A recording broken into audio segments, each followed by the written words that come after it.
Magandang araw po, welcome po sa aking channel, Love9 TV.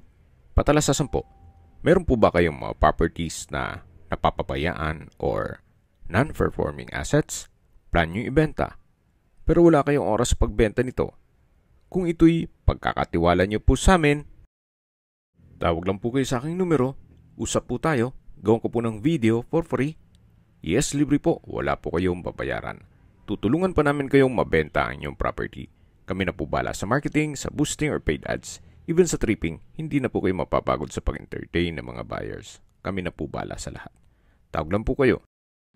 Nandito po tayo ngayon sa General Trias, Cavite, kung saan meron po tayong bagong video presentation. Isang residential property na nasa loob ng isang guarded subdivision na kompleto po ang amenities.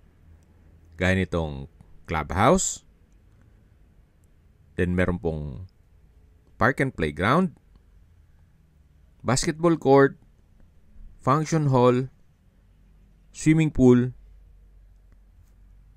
at marami po pong iba. Sa mga naghahanap po ng murang bahay at lupa dito sa Cavite, ito na po yung hinahanap nyo. Mamaya po sa dulong parte ng video, pag-usapan natin ang presyo nito, pati distance, location, at travel time. Nandito na po tayo sa bahay na binebenta kung saan may lot area po ito na 66 square meters at may floor area na 40 square meters. 2-story, may 2 bedrooms, 1 toilet and bath. Then meron pong tindahan at covered carport. As is where is po ito. Kumbaga, what you see is what you get. Hindi na po may iwasan ng komento na may ipapagawa. Well, given na po. At ito'y second hand na bahay at binebenta sa murang halaga. Kung mahilig po kayong magtinda, may pwesto na po. May libangan na kayo at kumikita pa. Ito naman yung main gate. At kakasya po ang isang kotse o compact car. At yan naman po yung main door.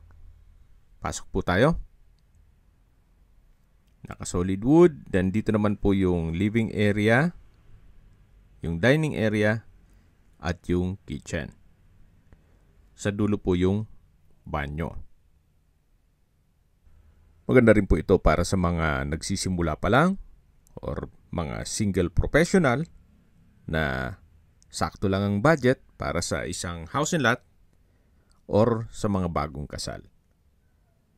Dito po sa likod ay malaki-laki pa ang espasyo dyan na ginawa nilang stock room.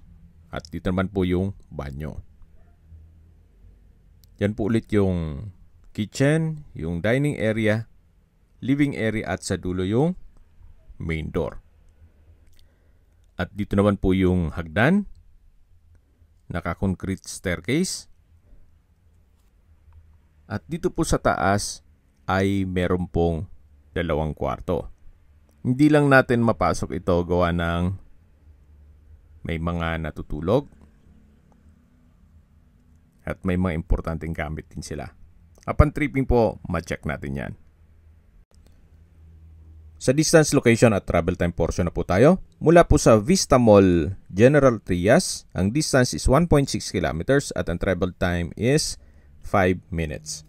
Mula naman po sa First Cavite Industrial Estate o FCIE, ang distance is 7.8 kilometers at ang travel time is 18 minutes.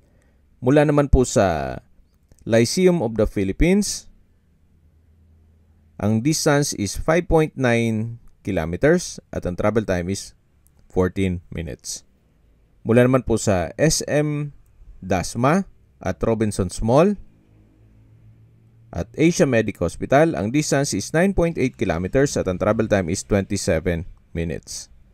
Mula naman po sa Gentry Medical Center, ang distance is 7.1 kilometers at ang travel time is 19 minutes.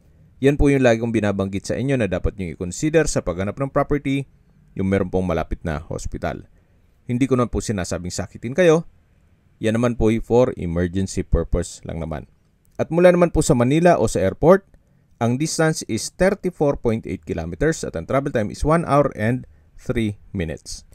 Okay, sa presyo na po tayo. Binebenta po ito ni owner sa halagang 2.6 million pesos net. Ibig pong sabihin, si buyer na po ang sasagot sa lahat ng taxes at expenses with regard to documentation. Well, opinion ko lang po, 2.6 million, nasa loob ka na ng isang subdivision na kompletong amenities at malapit po sa lahat ng business establishments. Well, fair deal na rin. You might consider this property, especially sakto lang ang inyong budget. Kung may mga katanungan po kayo o gusto magpaset ng tripping dito sa property to, tawag lang po kayo sa aking numero. At sa mga kababayan naman natin nasa ibang bansa, meron po akong WhatsApp, Viber at Telegram. Same number lang po, 0917-316-3399. Sa mga nagtatanong naman po ng aming Facebook, meron po aming Facebook page na Nov9TV at Facebook Real Video. Meron din pong TikTok at Instagram. May ibang YouTube channel po kami, the Nov9TV channel, Nov9TV Listings, Nov9TV On The Spot, Nov9TV Updates, at Nov9TV House Rental. Sana po naibigyan nyo ang video presentation. Paki-like and subscribe na lang po sa aking channel para ma-update din po kayo sa aking future listings. Kung sakali po hanap nyo yung mas malaking sukat ng lupa, meron din po kami ibang listings na pwede nyong pagpilian. Huwag po kayong mag-atubiling tumawag sa amin. Then, let us know your budget para malaman namin kung anong property pwede namin ilog sa inyo. Sa lahat pong viewers, subscriber at nagtiwala po sa amin, salamat po sa suporta. Ingat po kayo lagi at yung pamilya. Maraming salamat po.